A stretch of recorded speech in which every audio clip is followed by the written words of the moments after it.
भारतीय इतिहास में 16वें महाजनपद का अपनी महत्वपूर्ण भूमिका है। महात्मा बुद्ध के जन्म के पूर्व 16 महाजनपद का जन्म हो चुका था और 16 महाजनपद का वर्णन हमें जिसमें मिलता है उनमें प्रमुख है बौद्ध ग्रंथ का अंगुत्तर निकाय और जैन धर्म का भगवती सूत्र।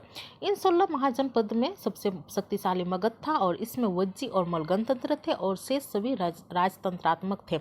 नमस्कार, आज हम बात करने वाले हैं 6ठी शताब्दी ईसा पूर्व भारत में राजनीतिक स्थिति के बारे में। तो चलिए बढ़ते हैं आज के टॉपिक की ओर। 6ठी सदी ईसा पूर्व की भारत की राजनीतिक दशा का ज्ञान बहुत हद तक हमें बौद्ध एवं जैन ग्रंथों से प्राप्त होता है।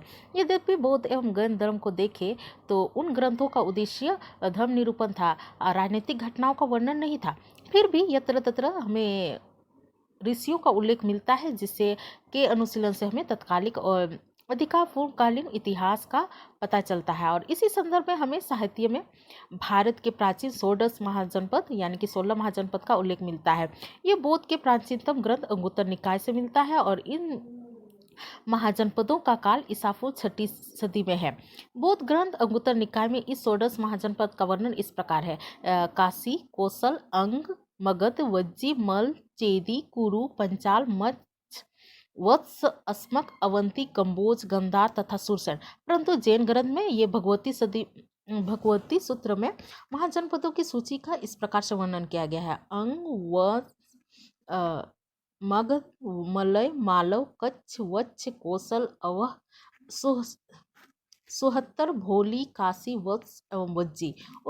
इससे पता चलता है कि ये 16 महाजनपद अंग महाजनपद वत्स जो है, वज्जी जो है, काशी तथा कोसल के नाम दोनों सूचियों में है, लेकिन भगवती सूची का मालव राज्य, अंगुत्तर सूची का अवंती लगता है और बोली संभवतः मल का अपभ्रंश है। इसके अलावा भगवती सूत्र में जिन सूचियों के नाम जो है आए हैं वे नए हैं। इससे यह प्रतीत होता है कि जैन लेखों को सुदूर पूर्व दक्षिण भारत की जानकारी थी। भगवती सूत्र के विस्तृत क्षेत्र से यह पता चलता है कि यह सूची अंगुत्तर निकाय के बाद का है। अतः 6ठी शताब्दी ईसा पूर्व भारत की राजनीतिक दशा को जानने के लिए बौद्ध ग्रंथ सूची को अधिक प्रामाणिक माना गया है। अब इस महाजनपदों का संक्षिप्त वर्णन हम करेंगे। जैसे सबसे पहले शुरू करते हैं काशी से। काशी की जो राजधानी है, काशी की राजधानी वाराणसी थी जो वरुणा एवं 80 नदियों के संगम पर बसी हुई थी। यह नगरी 12 योजनों में फैली हुई थी और भारत की प्रथम नगरी थी। जैन तीर्थंकर पार्श्व के पिता अश्वसेन यहाँ के राजा थे। तत्कालिक समय में यह नगरी शिक्षा, ज्ञान तथा कला का केंद्र था। अब आगे बढ़ते हैं कौशल की ओर। कौशल उत्तर प्रदेश के मध्य उत्तर की ओर कौशल राज्य स्थित था और बुद्ध के समय इसकी राजधानी जो थी अयोध्या थी और काशी एवं कौशल में हमेशा मतभेद रहता था। कौशल नरेश केस ने काशी पर अपना अधिकार कायम कर लिया था। अब आगे बढ़ते हैं अंग। अंग जो है मगध के पूर्व में स्थित था। इसकी राजधानी चंपानगर थी और बुद्धकालीन 6 बड़ी राज्यों में चंपानगर जो था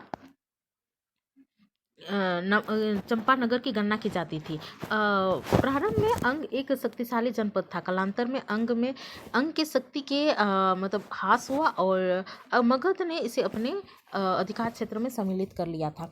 अब आते हैं मगध। मगध जो है वर्तमान बिहार में पटना और गया के क्षेत्रों के अंतर्गत आते हैं। इसकी राजधानी गिरिव्रज थी। महात्मा बुद्ध के पूर्व वृहद्रथ और जरासन इस राज्य के प्रसिद्ध शासक थे। वज्जी यह अष्ट राज्यों में एक संघ था जिसमें लिच्छवी, विदेह और सात्रिक प्रमुख थे। बुद्ध के समय तक यह वज्जी संघ विद्यमान था। कालांतर में मगध के राजा अजातशत्रु ने वज्जी संघ पर अधिकार कर लिया और इसकी राजधानी वैशाली थी। अब आते हैं मल। वज्जी राज्य की तरह मल भी एक संघ राज्य था। इस संघ राज्य में मल्लों की 2 शाखाएं थी, एक कुशीनगर का मल तथा दूसरा पावा का मल।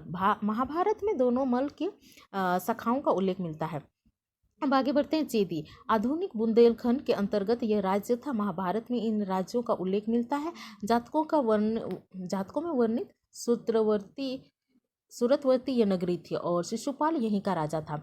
वत्स एक तंत्र राज्य था, एक गणतंत्र। इसकी राजधानी कौशाम्बी थी जो इलाहाबाद में 3 मील की दूरी पर स्थित है।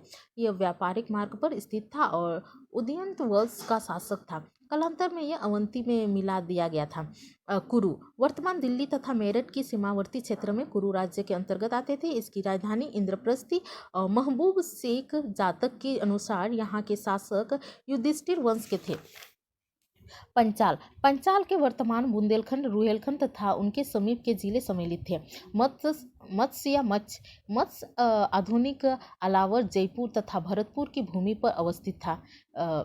इसकी राजधानी वीरनगर थी। मत्स्य पहले चेदियों के अधीन थी, लेकिन बाद में यह मगध के अधीन हो गया। सुरसेन कुरु के दक्षिण और चेदी के पश्चिमोत्तर यमुना के दाहिने सुरसेन का राज्य स्थित था, जिसकी राजधानी मथुरा थी। यहाँ पहले गणतंत्रात्मक शासन था, बाद में राजतंत्रात्मक की स्थापना हुई। अस्मक यह राज्य दक्षिण भारत के गोदावरी नदी के तट पर स्थित था। यह भारत का प्रमुख राज्य था। इसकी राजधानी पोरन तथा गोधली थी। पुराण के अनुसार इस राज्य का शासक इक्ष्वाकु वंश के थे और जातक कथाओं में इस राज्य का वर्णन भी मिलता है।